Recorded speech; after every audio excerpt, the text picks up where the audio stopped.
வெள்ளைக்காரர் இருக்கும்போது கூட ஒரு சட்டம் வச்சுருந்தோம். இந்த மாதிரி பேசிக் தொழில்கள் எல்லாம் வந்து அரசு நடத்தணும்.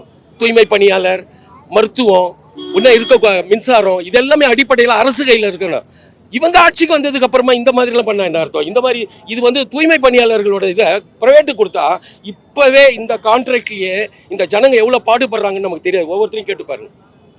நேரத்துக்கு நம்ம 3 மணிக்கு 4 மணிக்கு நம்ம பீச்சுக்கு நான் வாக்கிங் போகிறதுக்காக நம்ம பைக்கில் போவோம். பார்த்தா இவங்க எங்கேயோ ஒரு மூலையில் ஒரு லைட்டு கீழே பெருக்கிக்கின்னு கும்பலை வேலையை முடிச்சுட்டு வந்து ஒரு சின்னதாக டீ குடிச்சிக்கின்னு இவ்வளோ இந்த கொடூரமான வாழ்க்கையில் இருக்கிற அசுவாசத்தை கூட ஏன் கெடுக்குறீங்க?